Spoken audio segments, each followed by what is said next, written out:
All right, here's something important our friend Teslin Figaro said on last week's show.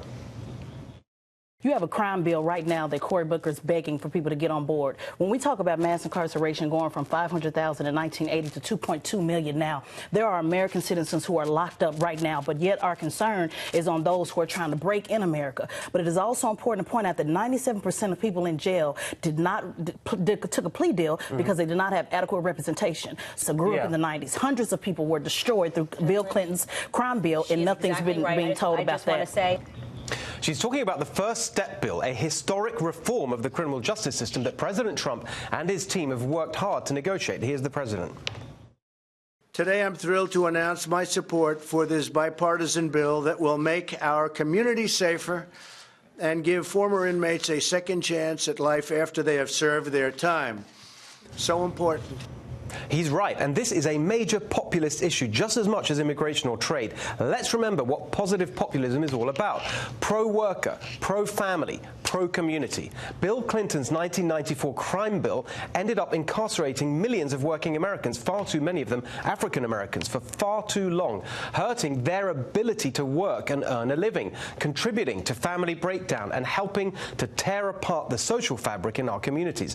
Turning that around is a fantastic accomplishment, and leaders from all sides are on board. You've got Mike Lee.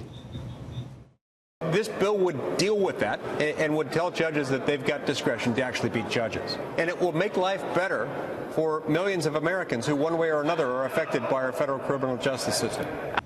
You've got Lindsey Graham. What we're talking about is basically creating a new sentencing system that will give African-American male and Hispanic male detainees a chance to get out of jail. It's the most important bipartisan piece of legislation in the Congress today. You've got Democrats, including Dick Durbin and Cory Booker. You've even got Van Jones, of all people. Check out his praise for President Trump. On this one, I'll give him a salute and an applause. We've got to come together to help the people at the bottom. Okay. And if you can't put politics aside to help people who are suffering and struggling in prison when there's a shot to do something on a bipartisan basis, then I think we've taken politics too far. You'd think with all that support, this bill would easily pass Congress. That's what the bill's sponsor, Senate Judiciary Chairman Chuck Grassley, is hoping. Here's his tweet.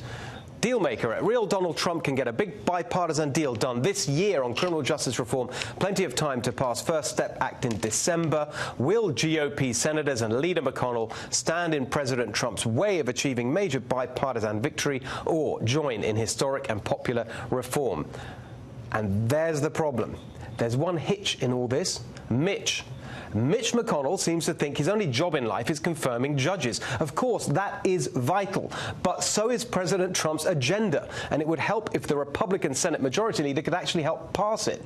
Instead, he's blocking it. He won't bring the First Step bill for a vote because, well, it's not exactly clear. We don't have a whole lot of time left, but the first step is to finalize what proponents are actually for. There have been a lot of different versions floating around, and then we'll whip it, see where the vote count is. Another objector is outgoing Tennessee Senator Bob Corker. A lot of people like me are still trying to understand what it does, he said. There had only been a higher level discussion of whether we should attempt to do it. A higher level? I think the explanation is on a much lower level, the one that Washington usually operates on, money. Blocking this bill would leave more people in jail. Now, who would be most in favor of that? The prison industry, of course. And guess who's received more money from private prison companies than any other member of the Senate? That's right, good old Bob Corker. Don't bother wiping the mud off on your way out of the swamp, Senator. And Mitch McConnell's opposition to this bill, which has mystified many people, makes a little more sense when you discover that he has received, wait for it, over $500,000 from private prison companies and their financial interests over the years. Never mind cocaine, Mitch. This is corrupt, Mitch. Put people first, not donors. Do the right thing. Pass this bill. Tell me what you think at Steve Hilton X and at NextRevFNC.